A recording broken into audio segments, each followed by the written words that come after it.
MLT చేస్తే career option ఎలా ఉంటుందని చూసినట్లయితే ఎంఎల్టీ అంటే మనకి మెడికల్ ల్యాబొరేటరీ టెక్నాలజీ కోర్స్ అనమాట.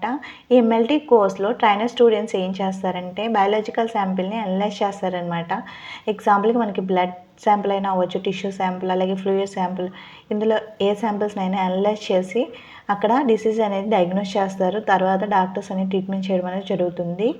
ఎంఎల్టీ కోర్స్ డీటెయిల్స్ చూసినట్లయితే డిఎంఎల్టీ ఇది డిప్లొమా అనమాట. మనకి ఇది 2 years ఉంటుంది. నెక్స్ట్ బీఎస్సీ ఎంఎల్టీ అనమాట. ఇది అండర్ గ్రాడ్యుయేట్ కోర్స్ అనమాట. ఇది మనకి 3 to 4 years ఉంటుంది, ఇంక్లూడింగ్ మ్యాండేటరీ ఇంటర్న్షిప్ అనమాట. నెక్స్ట్ ఎంఎస్సీ ఎంఎల్టీ ఇది పోస్ట్ గ్రాడ్యుయేట్ కోర్స్ అనమాట.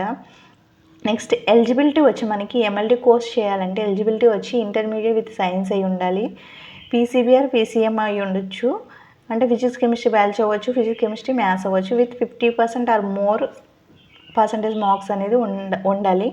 నెక్స్ట్ అడ్మిషన్ వచ్చి మనకి మెరిట్ బేస్ ద్వారా జరగవచ్చు. నెక్స్ట్ ఎంట్రన్స్ ఎగ్జామ్స్ ద్వారా కూడా జరగవచ్చు. కామన్ యూనివర్సిటీ ఎంట్రన్స్ టెస్ట్ ద్వారా జరగవచ్చు, ఎల్పియూ ద్వారా జరగవచ్చు. Next national entrance screening test వరకు కూడా మనకి అడ్మిషన్ అనేది ఉండొచ్చు.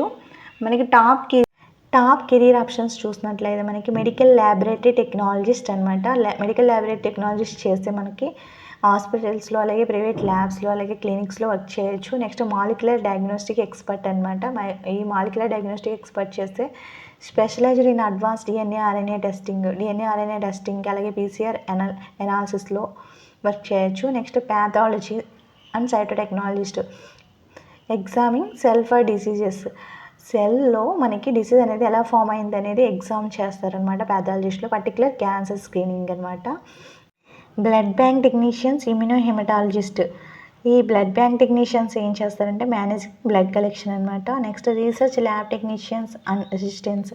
రీసెర్చ్ ల్యాబ్ టెక్నీషియన్స్ ఎక్కడ వర్క్ చేస్తారంటే మనకి working in pharma and biotech, అలాగే అకాడమిక్ రీసెర్చ్ ఇన్స్టిట్యూషన్స్లో వర్క్ చేస్తారనమాట. Next quality control manager and management చూసినట్లయితే వీళ్ళు ల్యాబ్ సేఫ్టీ, అలాగే ఎక్విప్మెంట్ మేనేజ్మెంట్ చేయడానికి వర్క్ చేస్తూ ఉంటారు. నెక్స్ట్ ఫోరెన్సిక్ ల్యాబ్ టెక్నీషియన్స్ చూసినట్లయితే అనలైజింగ్ ఫోరెన్సిక్ ఎవిడెన్స్.